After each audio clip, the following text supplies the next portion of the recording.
nasci numa época difícil do mundo, início da Segunda Guerra Mundial, em 1939. Só que meu pai era alcoólatra.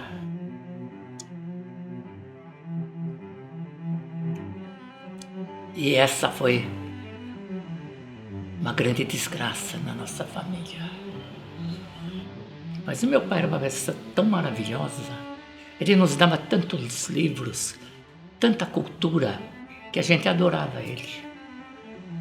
Pequeno ainda, quando eu tinha 3, 4 anos de idade, eu ouvia muito do meu pai e da minha mãe, que a família da minha mãe era italiana. E um dos grandes pensamentos, acho que não só meu, mas de todos nós, é ter uma família.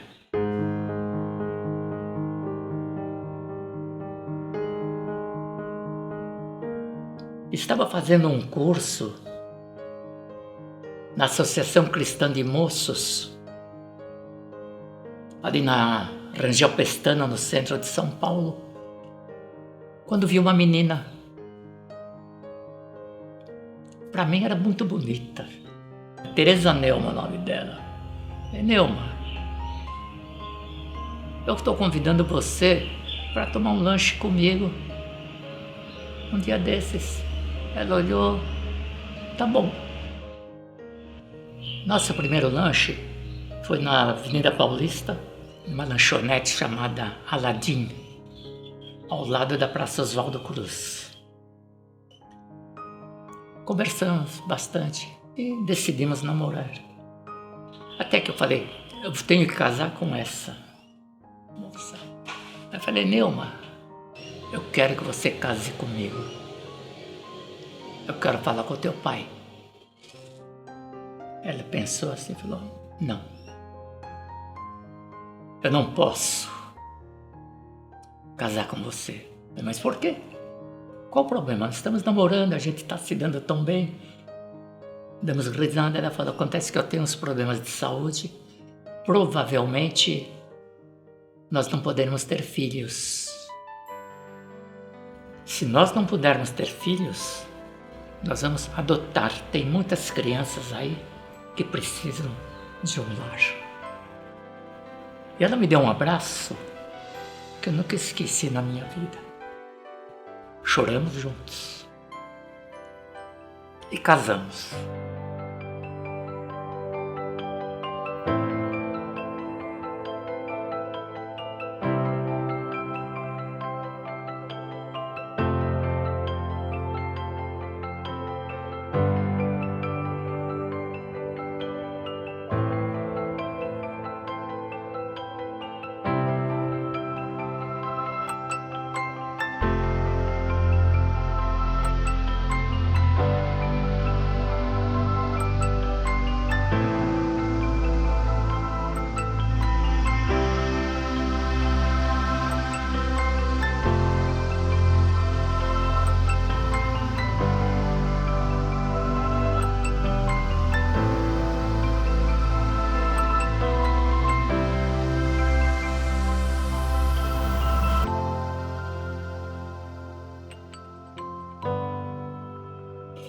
Uma semana antes, ela chega e fala assim, Evo, eu tive uma intuição, um sonho, que vai ser menina.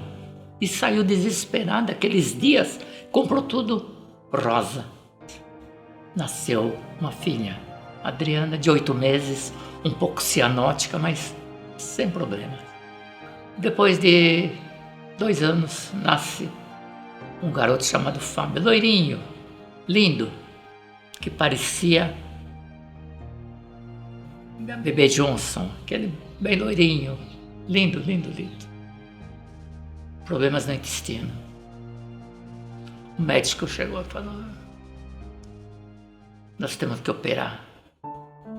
O Fábio ele não evacuava. Teve que fazer uma cirurgia do intestino, tirou 80 centímetros do intestino. E ficou evacuando por uma colostomia. Quase 2 anos depois, o médico fala, vamos fazer o rebaixamento da colistomia do Fábio, tá na hora. Aí marcamos, fomos pro hospital. E o médico faz a cirurgia. Ele abriu daqui a aqui. Veio pro quarto. Aqui já não suturou mais. O médico colocou uns grampos porque o organismo não aceitava mais a sutura. E a Neuma fazia os curativos nele. Ela queria fazer, não queria nem que enfermeira. A enfermeira, claro, vinha e ajudava. Mas a Neuma que colocava a gaze, passava. Você abria, olhava assim quando ela fazia os curativos, pedia para eu ver. Você viu os órgãos funcionando, porque quando fica aberto assim o corpo. 39 dias no hospital. A gente não sabia se ele ia sobreviver. O médico falou, Ivo, ele vai fazer 2, até uns 5, 6, 7 anos a gente não sabe o que vai acontecer. Tentamos o 3º.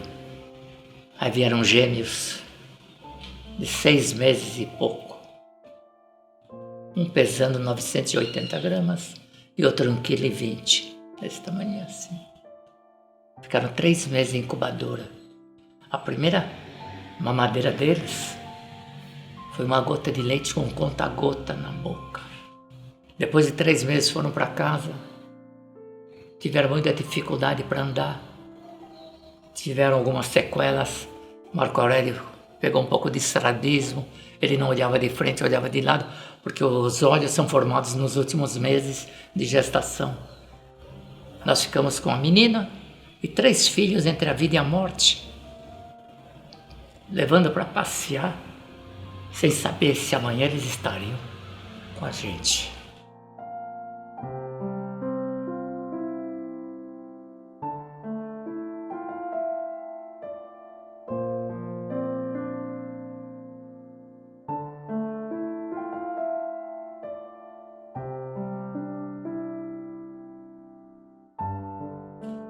Interessante que nós tínhamos nos presentes de Natal que recebemos, diversos presentes. E tínhamos uma caixa pequena com aqueles presentinhos pequenos que você ganha. E um dia eu fui ver, bom, o que vamos fazer com esses presentes? Aí eu vi, tinha um coraçãozinho desse tamanho, de madeira pirografado, um coração. E tinha uma mensagem. Tudo passa. Meu irmão, vou colocar isso aqui no corredor da nossa casa. Quando eles já tinham 6 anos, a Neuma disse assim, Ivo, eu sonhei com a tua mãe que vai nascer uma loirinha. Eu falei, Neuma, mas pô, agora que as crianças estão evoluindo, você vem inventar a loirinha. Ivo, vai nascer. E nasceu a Patrícia. E tudo vinha caminhando muito bem na nossa vida. Estávamos felizes. Os gêmeos jogavam futebol. Eram sempre os últimos. Mas nunca foram segregados na escola. O Fábio também jogava futebol de uma maneira maravilhosa. E quando chegou ali pelos 13 anos, mais ou menos, a médica da minha esposa, o filho dela era escoteiro e tinha que fazer um acampamento. E ela ligou para minha esposa, a médica, e falou, olha, teve um probleminha no grupo do meu filho e eles não vão poder acampar onde deveriam ir. Vocês poderiam, nós temos um sítio aí perto de Atibaia, vocês poderiam emprestar o sítio para acampar? Aí a Neuma me telefonou, falou, olha, a doutora Nina tá pedindo sítio para os escoteiros. Eu falei, meu Deus do céu, vão destruir todo o nosso sítio. Imagina, quantos são? Uns 40, 50, meu Deus do céu. Mas fala para ela que nós já tínhamos combinado ir para lá, mas que está autorizado, não podia dizer não. Aí nós fomos. Todos os filhos foram juntos. Quando nós vimos a organização dos escoteiros, fazendo cabanas, pioneirias, hasteando a bandeira, cantando o hino nacional, fazendo uma mesa, rezando como se fosse uma missa, assim. Os meus filhos viram aquilo e falaram: pai, nós queremos dormir nas barracas. Aí eu falei com o chefe, disse: não, tudo bem, então pusemos cada um, os meninos. Os 3 meninos quiseram dormir em barraca. Resultado, quando voltamos para São Paulo, primeira coisa, o Fábio diz assim: papai, eu queria ser escoteiro. Pô, legal, eu sempre apoiei tudo que eles quiseram, pô, legal.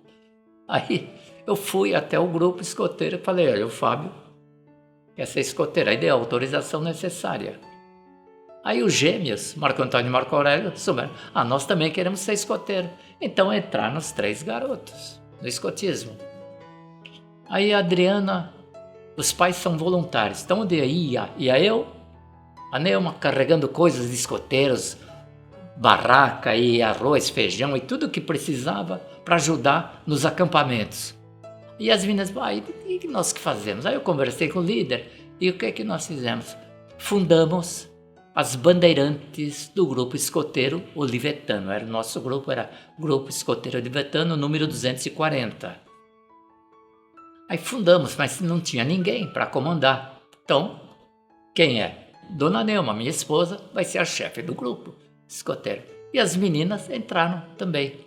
Então, aí fiquei eu era o motorista. Vai para cá, vai para lá. Ivo, faz um curso, você é bom de cabeça, para ajudar os mais adultos, que nós não temos alguém, quando eles chegam a 18 anos, a gente não sabe o que fazer com eles, tal. Então eu fiz curso e virei chefe escoteiro dos pioneiros, que era mais bater papo e orientar e coisa desse tipo assim, que eu não entendia nada de escotismo. E assim foi. Vivemos uns 4, 5 anos muito bons, muitos acampamentos, muitas viagens, muitas coisas interessantes. Aprenderam muito no escotismo.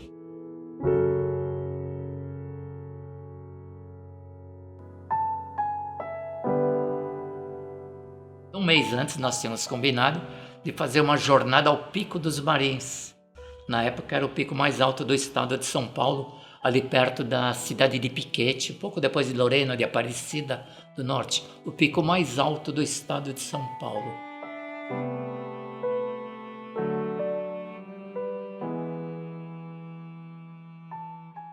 Combinamos como vai ser essa escalada.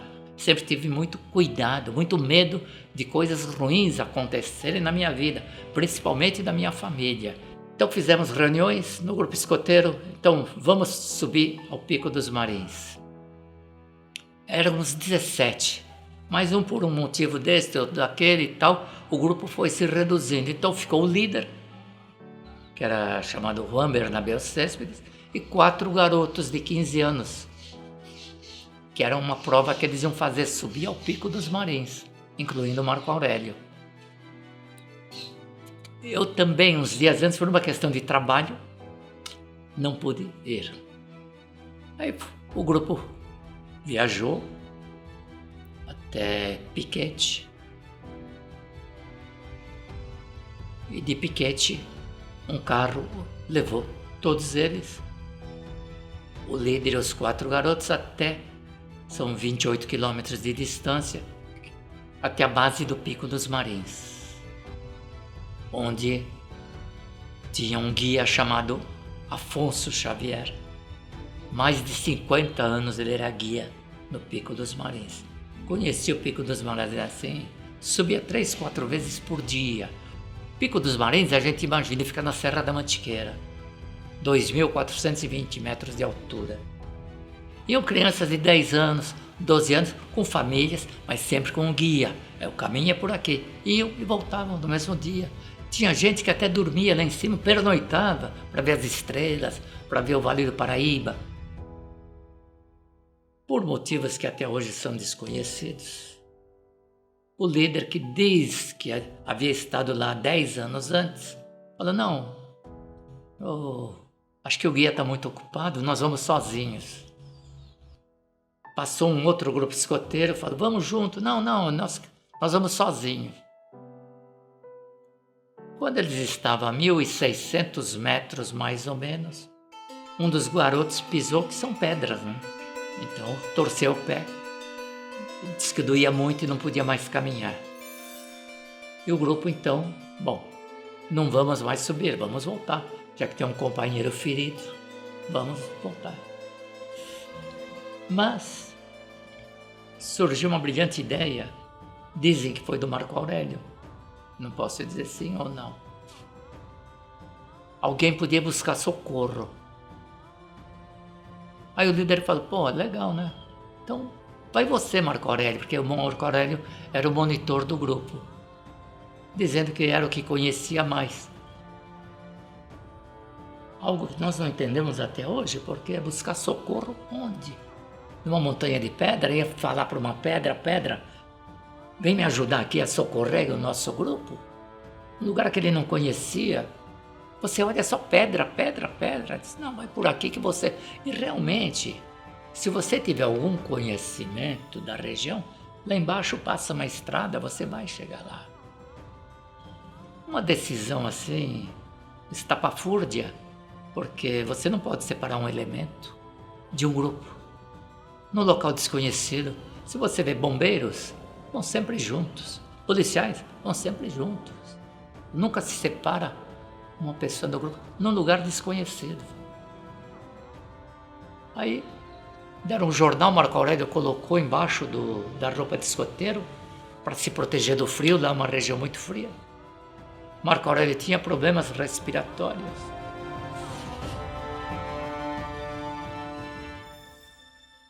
Nesse horário, eu estava no sítio com um casal de amigos.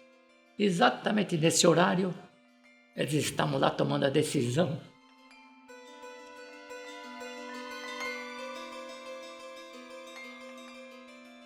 De mandar o Marco Aurélio sozinho à frente buscar socorro. E deram um gesto para ele. Então você vai indo e vai marcando, vai buscar socorro em algum lugar e vai marcando na pedra 240. Ia caminhando e marcava 240 e a seta ainda. E daqui eles viam tentando transportar o garoto, tentaram fazer uma maca, mas não foi possível, porque a vegetação é muito rasteira ali, dá arbustos, mas não tem árvores. Então eles não conseguiram fazer uma maca para carregar o garoto machucado, chamado Oswaldo.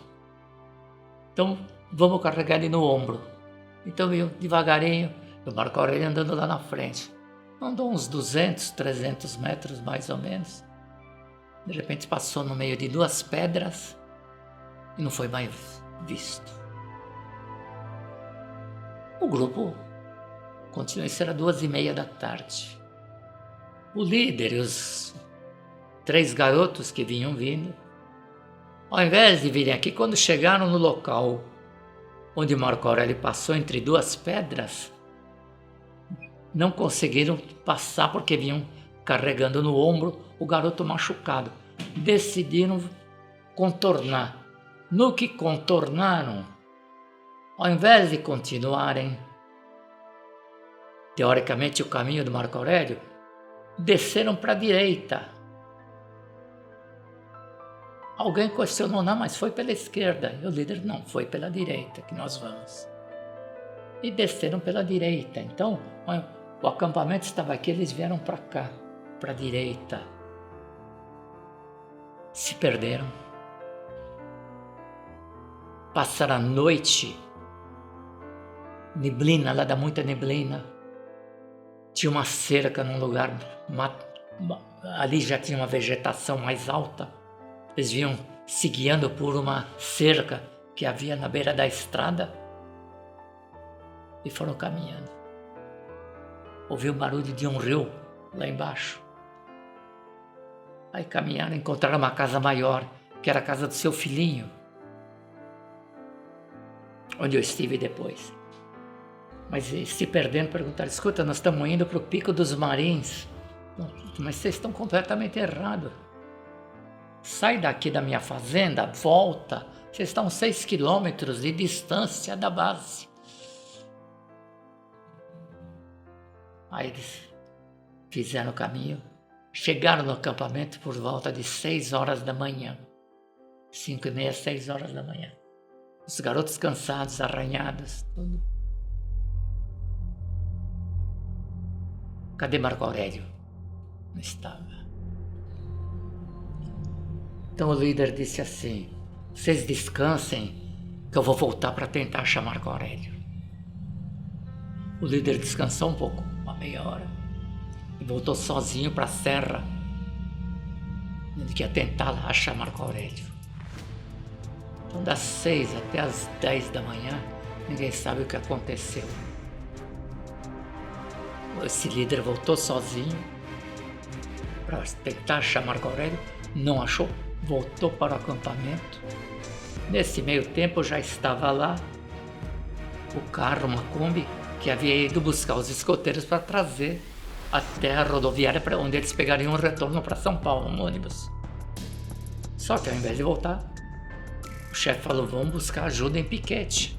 Então, correram a Piquete, a polícia rodoviária foi informada, e chefes de escotismo, Piquete, guias que estavam ali, foram ajudar a procurar Marco Aurélio. Começou a chover forte, neblina. Quando foi umas 6 horas da tarde, 7 horas mais ou menos, eles voltaram e falaram: não tem mais o que fazer, precisa falar com a família. O seu Afonso recebeu os garotos na casa, que as barracas estavam tudo molhado, recebeu os garotos ali na casa dele. E 10 horas e 52 minutos, o chefe de Lorena me telefona e falou: Ivo, Marco Aurélio desapareceu. Como desapareceu? Ontem, depois do almoço, o Oswaldo se machucou, a gente decidiu regressar. E o Marco Aurélio foi buscar socorro e desapareceu. Nós hoje voltamos lá, nós achávamos que ia encontrá-lo, não conseguimos localizar. Falei: tá bom, onde vocês estão? Nós estamos em Piquete, mas vocês venham até Lorena que o chefe Toninho vai esperar por vocês lá. Falei, deu o endereço. Eu liguei pro meu irmão, falei: o vídeo, eu preciso que você venha aqui para dirigir o carro para mim até Piquete, porque Marco Aurélio desapareceu. Chamei o chefe Reinaldo, aquele que tinha estado com a gente no sítio. Reinaldo, eu preciso que você vá comigo até Piquete. Chegamos lá, era umas 5 da manhã. O chefe Toninho nos levou até Piquete. Nós já avisamos a polícia ontem no final do dia, disse o Juan, que a polícia vai passar aqui daqui a um pouco. A partir do momento que a gente chegou em Piquete, que você está diante de algo que nunca aconteceu, que acontece com poucas famílias. Alguém chegava lá, desapareceu seu filho, desapareceu sua mulher, desapareceu seu marido. Você não sabe o que fazer. Conseguimos 2 helicópteros para fazer as buscas. Mas nesse meio tempo, a polícia se mexeu muito. Nós já tínhamos policiais civis, militares, bombeiros, alpinistas, espeleólogos e principalmente mateiros da região. Os fazendeiros mandavam os caminhões levar seus mateiros que conhecem o Pico dos Marins assim, com a palma da mão, nas buscas. Então foram 28 dias de busca intensa, e não se achou um fio de cabelo do Marco Aurélio.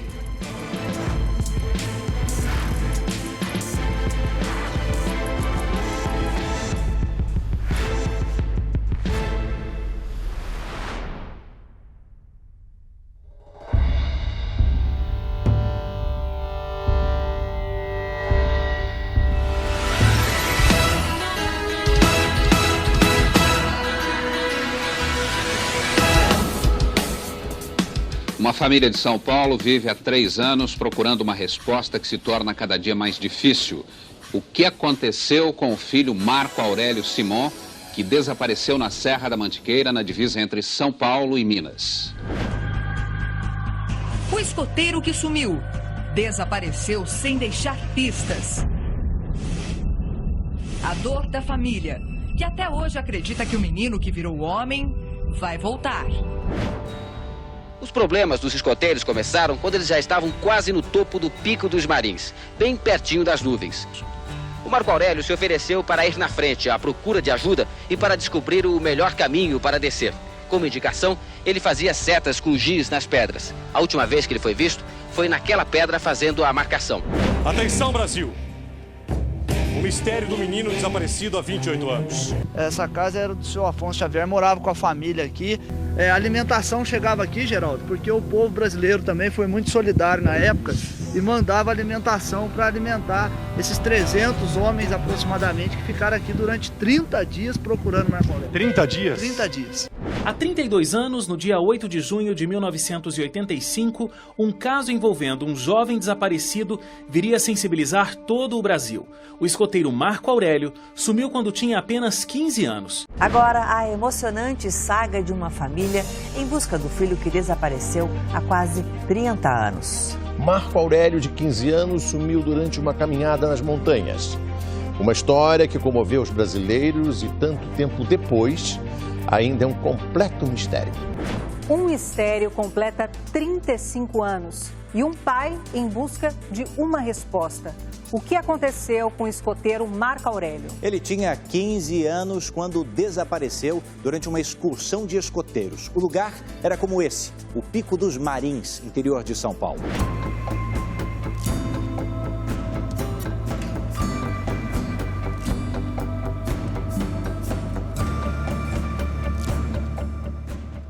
Vinham informações do Brasil inteiro. Ele foi visto aqui, foi visto ali. Aí apareceram pessoas que queriam nos ajudar da região, videntes, religiões todas estiveram com a gente dando seu apoio. O que mais marcou a gente, e que eu chamo aqueles estelionatários de pensamentos e emoções que brincam com a desgraça dos outros, que tentaram aparecer na história. Um deles foi um professor que trabalhava com pirâmides, que manifestou desejo de localizar Marco Aurélio. Só que eu já tinha feito uma entrevista, como jornalista eu tinha feito uma entrevista para uma revista que eu editava de um cliente. E ele tinha uma pirâmide em cima da cama dele. Ele dizia que da água ele fazia guaraná, do guaraná virava água. Eu fiz a matéria com ele e achei era uma farsa. Exatamente esse professor me aparece quantos anos depois, manifestando interesse de encontrar Marco Aurélio. Ele queria, e conseguimos, uma barraca para ele, ajudantes, mantimentos, lanternas, um monte de coisa. Foi às buscas, final do dia já voltou. Não consegui nada, mas por que, professor? Não, porque muita gente mexeu, eu não consigo captar as energias do Marco Aurélio, então não deu para conseguir nada de positivo, eu vou embora para São Paulo. Outro desses foi o Thomas Green Morton. Nós fomos até a casa dele e ele se prontificou a nos ajudar. Embora disse, eu nunca lidei com desaparecidos, mas eu posso tentar. Me traga uma peça de ferro, de metal, do que pertencia ao Marco Aurélio. Eu liguei para um filho meu de São Paulo, ele levou a faca de escoteiro do Marco Aurélio. Chegou lá de noite, marquei com o Thomas no dia seguinte. Mas de positivo não aconteceu nada também.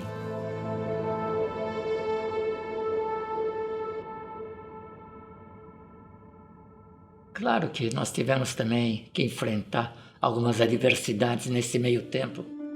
Pessoas oportunistas, lá em Piquete mesmo, tivemos uma ameaça de extorsão, que era para eu ir à meia-noite, numa determinada casa, tinha uma escada para ir sozinho, para não avisar a polícia e levar tanto em dinheiro. A primeira coisa que eu fiz, eu chamei a polícia, expliquei. E à noite foi uma policial lá e pegaram o fulano que queria extorquir, sem piquete.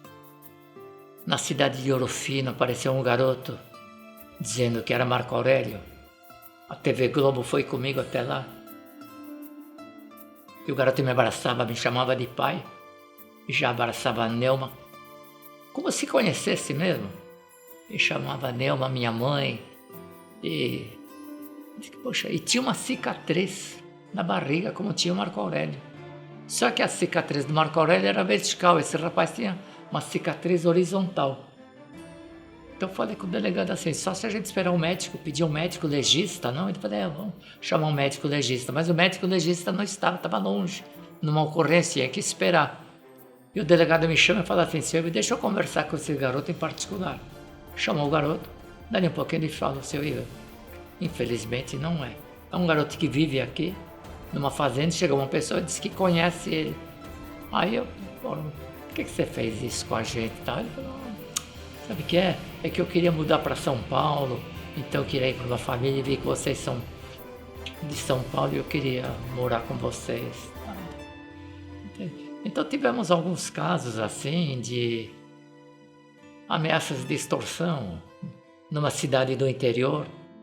Eu recorri ao grupo antissequestro daqui de São Paulo, foi com a gente, levamos em dinheiro.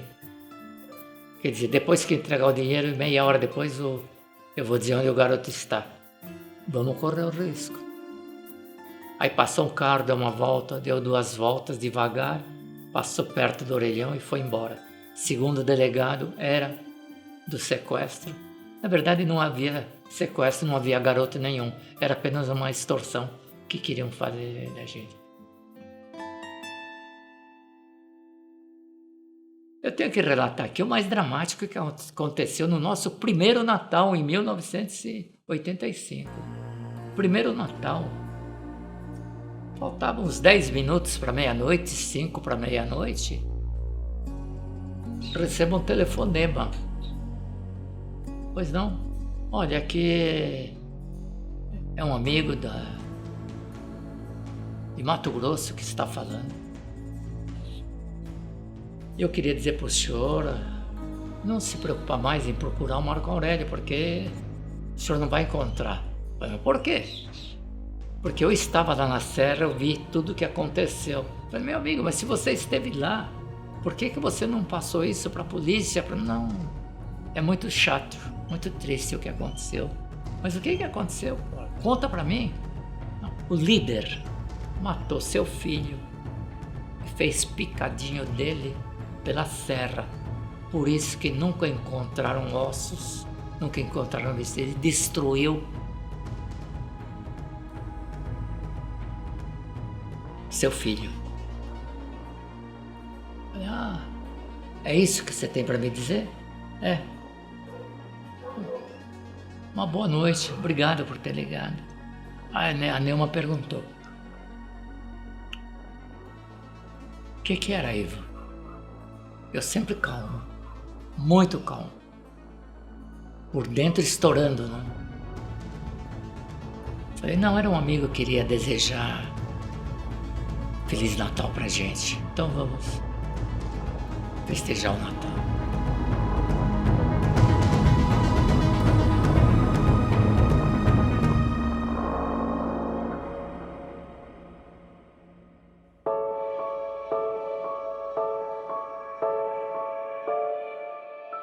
Nós fomos até a casa do Chico Xavier, a experiência mais emocionante que eu tive na minha vida nesse momento de buscas.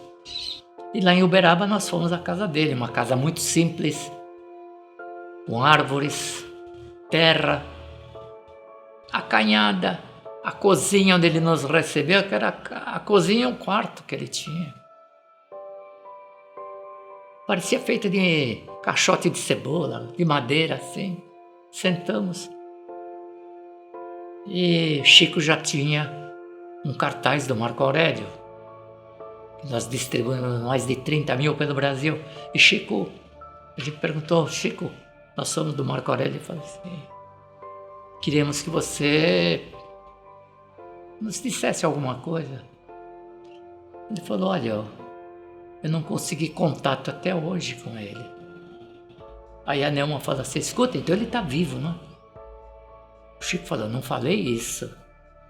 Só disse que eu não me comunico com entes desencarnados. E isso aqui nos dá uma força muito grande para continuar nessa busca do Marco Aurélio. Porque se Chico Xavier disse que ele está vivo, se eu não tenho um fio de cabelo até hoje, uma prova concreta do que aconteceu, por que eu vou acreditar na morte? Eu prefiro acreditar nele vivo.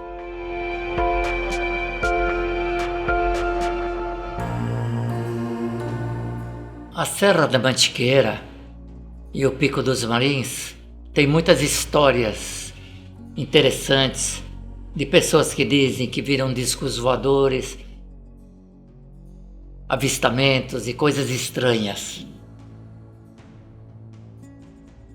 Eu estou dizendo isso porque no domingo, quando os garotos se perderam e voltaram ao acampamento lá na base dos Marins, quando chegou a noite, eles ouviram um grito, já chovia, ouviram um grito e acharam que era Marco Aurélio gritando que havia chegado ao acampamento, mas estava longe. Eles abriram a casa do seu Afonso e viram luzes estranhas, acendendo, apagando, relato deles. E um apito, apitou 1, 2 vezes, acho que é o apito do Marco Aurélio. E de repente o Juan saiu para ir atrás das luzes, na direção das luzes, as luzes apagaram e não viu mais nada. Ela via uma casinha e tinha uma senhora que morava nessa casa também. Eu vou perguntar, a senhora não viu uns barulhos, uns apitos aqui, umas luzes? Não vi nada. Então ficou um negócio estranho, mas para os ufólogos isso pode ser um indício de que Marco Aurélio foi abduzido por um disco voador, por seres estranhos e foi levado para uma outra dimensão.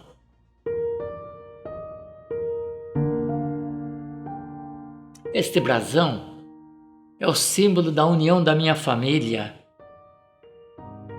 Simon com a família Bezerra, da minha mulher. As cores aqui são as cores da Inglaterra. São os 2 leões. Eu, minha esposa e os 5 filhos, os 5 leõezinhos. E o lema da nossa família é este aqui, ó: paz, luz e honra. E a gente tem que passar por esta vida e deixar um exemplo de hombridade, de respeito, de dignidade. É isso que eu prego para os meus filhos. Deixe uma história bonita aqui na vida. É assim que você vai ser lembrado.